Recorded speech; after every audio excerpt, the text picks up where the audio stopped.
Hello, good morning to all. अपने chapter number 6 जो है वो स्टार्ट कर दिया था और इस चैप्टर नंबर 6 के अंदर जिसका नाम है विद्युत चुंबकीय प्रेरण, इस विद्युत चुंबकीय प्रेरण के अंदर लास्ट लेक्चर में अपने ने ये प्रूव किया था कि किसी भी धातु के अंदर या किसी भी वायर के अंदर परिवर्तित चुंबकीय क्षेत्र प्रवाहित करे, मतलब चुंबकीय क्षेत्र को बार बार परिवर्तित करे, तो उस धातु के अंदर या उस वायर के अंदर विद्युत धारा जो है वो उत्पन्न होती है। तो उसके बारे में अपने ने यहाँ पे पढ़ा था, ठीक है।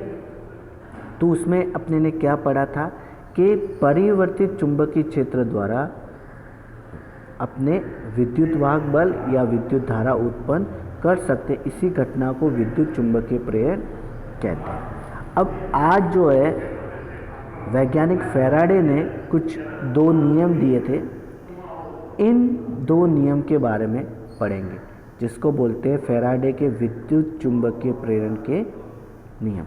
तो फैराडे के विद्युत चुंबकीय प्रेरण के 2 नियम हैं, तो उन 2 नियम के बारे में अपने पढ़ेंगे।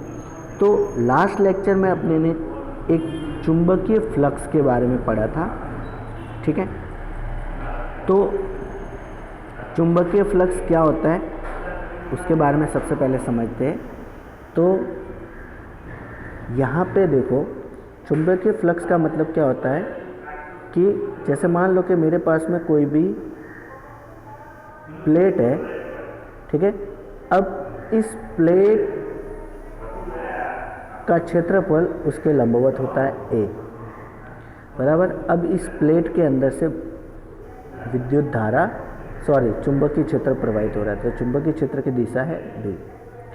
तो b और a इनका गुणनफल, मतलब b वेक्टर और a वेक्टर, इन दोनों का जो गुणनफल होता था वो चुंबकीय फ्लक्स होता था, बराबर। मतलब कोई भी प्लेट है, उसके अंदर से उसका क्षेत्रफल है, उसमें से कितनी विद्युत धारा प्रवाहित होती है, कितना चुंबकीय क्षेत्र प्रवाहित होता है, उन दोनों के गुणनफल को चुंबकीय फ्लक्स कहते हैं।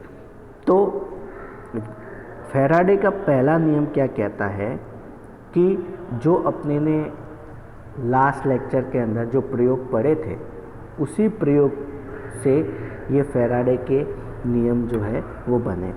तो उस प्रयोग के अंदर क्या कहा था कि जैसे यहाँ पे मैं कोई एक कॉइल लेता हूँ, ठीक है, ये कॉइल ले ली और यहाँ पे मैं लेता हूँ चुंबक, बराबर। ये अपना नॉर्थ पोल और ये साउथ पोल। तो चुंबक को धीरे धीरे पास में लेके आता हूँ, तो चुंबक को धीरे धीरे पास में लेके आऊँगा तो चुंबकीय रेखाएं जो है वो इसके अंदर से पास होगी, बराबर। तो ये जो कॉइल है, इस कॉइल का मैं मान लेता हूँ कि ये कॉइल का क्षेत्रफल है a। अब चुंबकीय रेखाएं जैसे जैसे पास में लेके जाऊँगा तो चुंबकीय रेखाएं जो है वो ज़्यादा इसके अंदर जाएगी, मतलब b का मान जो है वो बढ़ेगा। अब फ्लक्स का सूत्र क्या है, फ्लक्स बराबर होता है B.A। तो देखो, ये कॉइल का क्षेत्रफल जो यहाँ पे दिया हुआ है, ये कॉइल का क्षेत्रफल हो गया a। अब b को जैसे जैसे ये चुंबक जो है वो जैसे जैसे इस कॉइल के पास में जाएगा, b का मान बढ़ता जाएगा, और b का मान बढ़ता जाएगा तो फ्लक्स का मान जो है वो बढ़ता जाएगा। फिर जैसे जैसे चुंबक को दूर लेके जाएंगे तो ये चुंबक दूर जाने की वजह से चुंबकीय रेखा उस कॉइल के अंदर कम जाएगी, और जिससे क्या होगा कि b का मान घटेगा, और b का मान घटेगा तो फ्लक्स का मान भी क्या होगा, घटेगा।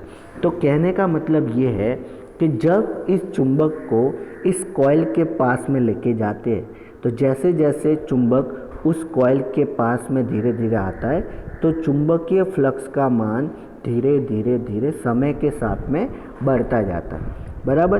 फिर जब चुंबक को रोक देते हैं, वो स्थिर हो जाता है, तब इसका मान जो है वो क्या होता है, नियत रहता है, बराबर। और जैसे ही उसको वापस दूर लेके जाते चुंबक को कॉइल से, तो अपने देखते कि वापस उसके चुंबकीय फ्लक्स का मान धीरे धीरे धीरे घटता रहता है, बराबर। तो अपने क्या देखते हैं कि जैसे ही चुंबक उसके कॉइल के पास में जाता है तो चुंबकीय फ्लक्स का मान बढ़ता है और जिसकी वजह से उसके अंदर क्या होता है, धारा जो है वो बहने लगती है। क्योंकि लास्ट लेक्चर में अपने ने देखा था कि चुंबक को जब कॉइल के पास में लेके जाते हैं तो विद्युत धारा बहुत सारी कॉइल के अंदर से पास होती है, जिससे उसके अंदर विद्युत धारा जो है वो प्रेरित होती है, विद्युत धारा उत्पन्न होती है। तो यहाँ पे यही है कि जब चुंबक उस कॉइल के पास में लेके जाते हैं तो विद्युत चुंबकीय जो फ्लक्स है वो उसका मान बढ़ने लगता है और विद्युत चुंबकीय फ्लक्स का मान बढ़ने लगता है, तो उसके अंदर प्रेरित विद्युत वाहक बल उत्पन्न होता है। प्रेरित विद्युत वाहक बल उत्पन्न होने से उसके अंदर विद्युत धारा प्रवाहित होती है, ठीक है। तो यहाँ पे यही बात यहाँ पे फैराडे के पहले नियम में बताई है। तो फैराडे के पहले नियम में क्या बताया कि जब कोई भी फ्लक्स को किससे डिनोट करते हैं, डीबी से। अब फ्लक्स जो है वो देखो समय के साथ में बार बार बदल रहा है, बराबर।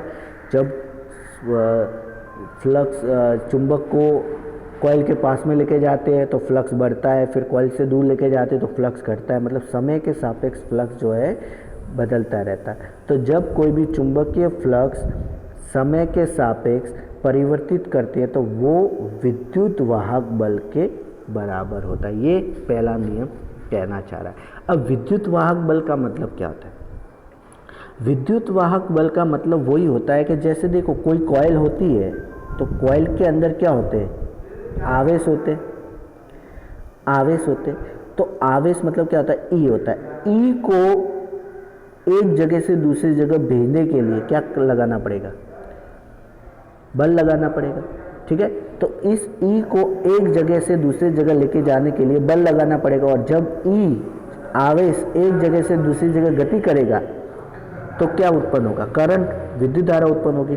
तो इसके अंदर वायर के अंदर जो आवेश है, आवेश के ऊपर जो बल लगा के उसको गति प्रदान करना, वो ही विद्युत वाहक बल कहलाता है। मतलब ऐसा बल जो उसके अंदर आवेश को गति प्रदान करे उसी को बोलते हैं विद्युत वाहक बल। और जैसे ही विद्युत वाहक बल उत्पन्न होगा उसके अंदर के आवेश गति करने लगेंगे और विद्युत धारा जो है वो उत्पन्न हो जाएगी। तो यहाँ पे ये जो ई है जिसको अपने ऐसे सिंबल भी बोलते हैं, ठीक है, ठीक है, इसको ऐसा ई भी बोल सकते हैं और ऐसा साइन भी हो सकता है। तो इसको क्या बोलते हैं, विद्युत वाहक बल जो होता है वो चुंबकीय फ्लक्स के परिवर्तन की दर के क्या होता है, बराबर होता है। ये फैराडे का पहला नियम। पर इसमें एक और है, इसके बीच में जो है वो माइनस का साइन होता है। अब ये माइनस का साइन क्या बताता है कि ये जो चुंबकीय फ्लक्स समय के सापेक्ष परिवर्तित हो रहा है, बराबर, और जिसकी वजह से विद्युत वाहक बल उत्पन्न हो रहा है, तो ये प्रेरित विद्युत वाहक बल फ्लक्स के परिवर्तन का क्या करता है, विरोध करता है। इसीलिए माइनस साइन है। मतलब इसमें क्या है कि जो चुंबक को जब तुम प्रयोग करो तो उस प्रयोग के अंदर क्या है कि जब तुम उस कॉइल को, जब चुंबक को कॉइल के पास में लेके जाते हैं, ठीक है, तो कॉइल के पास में लेके जाएंगे तो उसके अंदर विद्युत धारा जो है वो ज़्यादा प्रवाहित होगी, तो फ्लक्स का मान जो है वो बढ़ेगा। लेकिन उस टाइम पे जब चुंबक को पास में लेके जाते तो चुंबक जो है इस दिशा में जाना नहीं चाहता, वो इस दिशा में जाना चाहता, मतलब वो इसको प्रतिकर्षित करता है, मतलब उसके कॉइल के पास में जाने, कॉइल के पास जाना पसंद नहीं करता, वो उसके कॉइल के पास जाने का विरोध करता है। मतलब यदि मान लो मैं चुंबक को यहीं पे रख दूँ तो वो चुंबक अपने आप इस साइड खिसक जाएगा, बराबर, मतलब वो इसको रिपल करता है। तो कहने का मतलब क्या है कि ये जो चुंबक है उसके कॉइल की गति, कॉइल की दिशा में गति करना नहीं चाहता, उसका विरोध करता है। इसीलिए यहाँ पे माइनस साइन आया, बराबर। तो यहाँ पे ये प्रथम नियम जो है वो नियम क्या कहता है, कभी कभार एग्जाम में पूछते हैं। तो फैराडे का प्रथम नियम क्या है कि किसी कुंडली से स्पद प्रेरित विद्युत वाहक बल E का मान चुंबकीय फ्लक्स में परिवर्तन के ऋणात्मक दर के समानुपाती होते। तो यहाँ पे देखो E समानुपाती d∅b/dt बराबर। तो ये मान ये आया।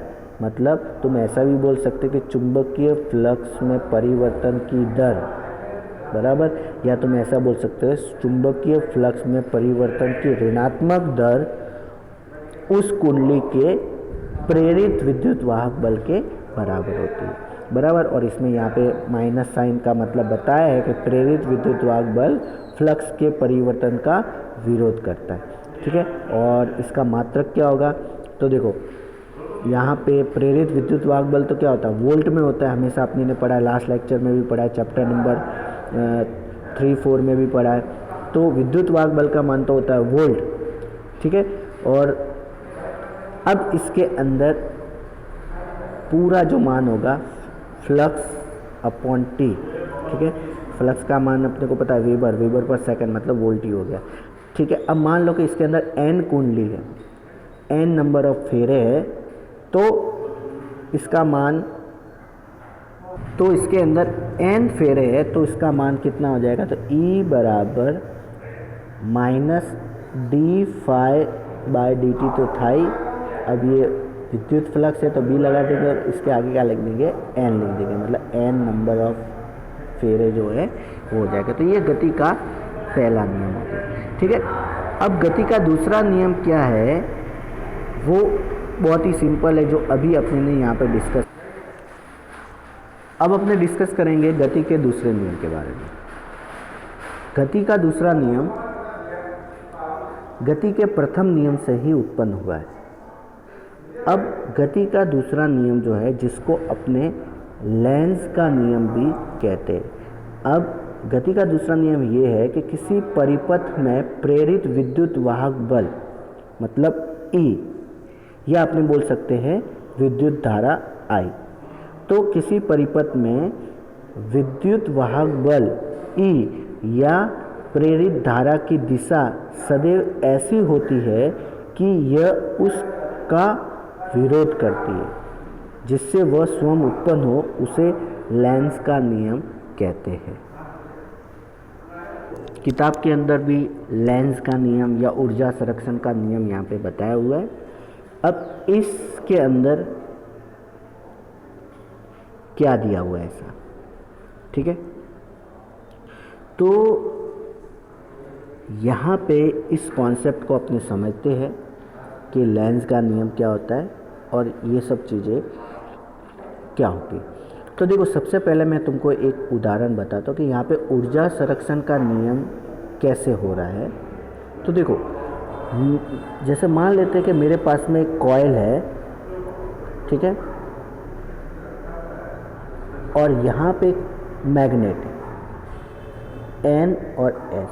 अब ये जो लेंज का नियम एक्चुअली क्या होता है कि लेंज का नियम बताता है कि इसके कॉइल के अंदर धारा जो है वो कौन सी दिशा में प्रवाहित होगी, मतलब क्लॉकवाइज धारा प्रवाहित होगी, क्लॉकवाइज उसके अंदर धारा बहेगी कि एंटी क्लॉकवाइज धारा बहेगी, वो कैसे पता चले। तो वो लेंज का नियम बताता है कि उसके अंदर धारा किस तरह से प्रवाहित होगी। अब देखो, लेंज का नियम कैसे बना वो अपनी समझते हैं।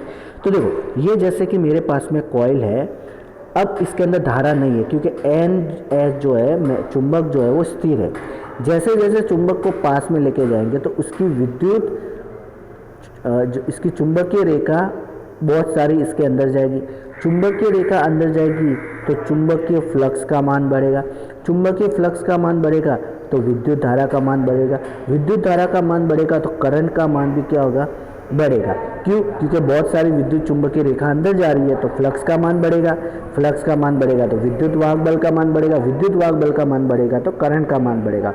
और इस कॉइल के अंदर करंट बहुत अधिक ज़्यादा में प्रवाहित होगा, बहुत ज़्यादा प्रवाहित में करंट प्रवाहित होगा तो वो वायर जो है वो गर्म हो सकता है, वो वायर जो है वो जल सकता है।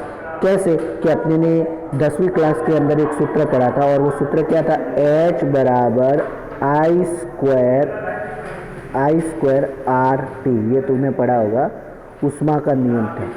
तो इसमें देखो आई मतलब क्या होता है धारा, आर मतलब प्रतिरोध, टी मतलब समय। मतलब कोई प्रतिरोध वायर है, आर टी समय के लिए मैं आई स्क्वायर धारा प्रवाहित करूँ तो उसके अंदर एच मतलब ऊष्मा उत्पन्न होगी, मतलब ऊष्मा बढ़ेगी। क्यों? क्योंकि आई का मान बढ़ेगा, तो ऊष्मा बढ़ेगी तो वायर क्या है, जल जाएगा, मतलब यहाँ पे ऊष्मा जो है वो नष्ट हो जाएगी। तो ऐसा कभी भी पॉसिबल नहीं है। क्यों? क्योंकि ऊष्मा जो है वो कभी भी ख़त्म नहीं हो सकती, ऊष्मा कभी भी वेस्ट नहीं हो सकती। तो यहाँ पे इस तरह का कॉन्सेप्ट होता तो ऊर्जा संरक्षित नहीं रह पाती, मतलब यहाँ पे ऐसा नहीं होता, ठीक है ना। इसका मतलब ऐसा नहीं होता। तो कैसा होता होगा, कैसा होता होगा कि इसका उल्टा होता होगा कि जब N और S उसके पास में जाता है, बराबर ना, तो N और S जाता है तो उसके पास में जब जाता है तो वो उसका विरोध करता होगा। विरोध करेगा मतलब उसके पास में बहुत जल्दी पास में नहीं जाएगा, और ज़्यादा पास में नहीं जाएगा तो फ्लक्स का मान जो है वो बढ़ेगा नहीं ज़्यादा, और फ्लक्स का बल ज़्यादा नहीं बढ़ेगा तो विद्युत वाहक बल का मान भी ज़्यादा नहीं बढ़ेगा। तो इस तरीके से वो फ्लक्स जो है वो ना तो ज़्यादा बढ़ता है ज़्यादा ना घटता है, एकदम नॉर्मल कांस्टेंट रूप में रहता है। तो यहाँ पे ऐसा कैसा प्रोसेस होता है उसके बारे में पढ़ते हैं। तो देखो अब लेंस के नियम में कैसा होता है कि जैसे कि मान लो कि ये कॉइल है, ठीक है। अब कॉइल को इस साइड से देखें तो एक गोला बनता है खाली, ठीक है, ये गोला बनता है, बराबर। अब ये अपना चुंबक है, इसके पास में लेके जाओ, जैसे मान लो नॉर्थ वाला सिरा उसके पास में लेके जाते हो, तो नॉर्थ वाला सिरा इसके पास में लेकर जाऊंगा तो इसकी चुंबकीय रेखा उसके अंदर जाएगी। अब ये क्या करता है कि इसके अंदर जैसे ही चुंबक इसके पास में जाएगा तो विद्युत चुंबकीय रेखा है उसमें से पास होगी, विद्युत चुंबकीय रेखा इसके अंदर से पास होगी, तो ये कॉइल का एक क्षेत्रफल है, तो B इंटू ए लगेगा, जिससे क्या होगा, फ्लक्स उत्पन्न होगा। और फ्लक्स जो है वो अब चुंबक को पास में धीरे धीरे लेके जाएंगे, मतलब फ्लक्स में परिवर्तन होगा, और फ्लक्स में परिवर्तन होगा तो विद्युत वाहक बल उत्पन्न होगा, और विद्युत वाहक बल उत्पन्न होगा तो उसके अंदर क्या उत्पन्न होगा, धारा। अब धारा उत्पन्न हो रही है तो धारा की दिशा क्या होगी। तो लेंस का नियम क्या कहता है कि जब चुंबक इस कॉइल के पास में आता है तो इसके अंदर जो धारा है वो एंटी क्लॉकवाइज घूमती है, एंटी क्लॉकवाइज घूमती है, मतलब घड़ी की सुई की विपरीत दिशा में। और घड़ी की सुई की विपरीत दिशा में घूम के वो क्या बनाती है, एन बनाती है। देखो यहाँ पे ये एन बनाती है, ठीक है। देखो दो साइड एरो बन रहे हैं ना, तो एक साइड एरो इस साइड जा रहा है और दूसरा एरो इस साइड जा रहा है, तो इसको मिलाएंगे तो क्या बनता है, एन बनता है। तो ये एन बनता है, मतलब कहने का मतलब क्या है कि ये एंटी क्लॉकवाइज घुमा के इस कॉइल को एन की तरफ बिहेव करवाता है, मतलब नॉर्थ पोल की तरफ बिहेव कराता है। तो यहाँ पे भी देखो, तुम ध्यान से देखोगे तो यहाँ पे भी नॉर्थ पोल और यहाँ पे भी ये एंटी क्लॉकवाइज घूम के नॉर्थ पोल बना देता, मतलब ये दोनों एक दूसरे का क्या करते हैं, विरोध करते हैं। इसीलिए लेंस का नियम क्या कहता है कि जब नॉर्थ पोल वाले चुंबक को कॉइल के पास में लेके जाता है तो कॉइल जो होता है वो एक तरह से कोई ऐसा बल लगाता है जो इस चुंबक को विरोध करते हैं और पास में जाने से रोकता है, बराबर। फिर इसमें क्या होता है कि जैसे ही ये वापस चुंबक को दूर लेके जाते हैं, वापस दूर लेके जाते हैं तो क्या करता है कि अब ये चुंबक दूर चला गया, मतलब विद्युत वाहक बल जो है वो ख़त्म हो जाएगा, कॉइल के अंदर धारा प्रवाहित नहीं होगी। तो वो क्या करता है, वापस जो है वो क्लॉकवाइज घूमता है, और जैसे ही क्लॉकवाइज घूमेगा, ये क्लॉकवाइज ऐसे घूमेगा तो यहाँ पे क्या होगा कि ये एस बन जाएगा, एस क्लॉकवाइज घूमेगा तो एस, तो एस मतलब साउथ पोल, साउथ पोल और नॉर्थ पोल फिर वापस क्या होता है, अट्रैक्शन, मतलब वापस चुंबक कॉइल के पास में जाने की कोशिश करेगा, मतलब उसको आकर्षित करेगा। तो इस तरीके से जब चुंबक कॉइल के पास जाने की कोशिश करता है तब ये नॉर्थ पोल की तरफ बिहेव करता है कॉइल, और जब इससे दूर जाता है तो साउथ पोल की तरफ बिहेव करता है, मतलब हमेशा उसका क्या करता है, कॉइल विरोध करता है। इसी को क्या बोलते हैं, लेंस का नियम कहते हैं, ठीक है। और ये लेंस का नियम जो है वो क्या है, बहुत ही इम्पोर्टेंट नियम है, और ये सिंपल सी बात है कि ये उसके अंदर चुंबक की गति का क्या करता है, विरोध करता है, ठीक है। तो इसके अंदर यहाँ पे अपने को दिया हुआ है कि प्रेरित विद्युत वाल्व की ध्रुवता इस प्रकार होती है, ध्रुवता मतलब डायरेक्शन इस तरह से होती है कि उस पर दिशा में वह उस दिशा में धारा प्रवाह की प्रवृत्ति करे जो उत्पन्न करने वाले कारक का विरोध करे, मतलब चुंबकीय क्षेत्र के परिवर्तन का विरोध करे। तो यही अपना क्या है, लेंस का नियम है, और यही लेंस का नियम यहाँ पे भी अपने को कहना चाह रहा है। तो ये अब गति का जो है वो दूसरा नियम है। तो आज के लिए अपने इतना ही, ठीक है।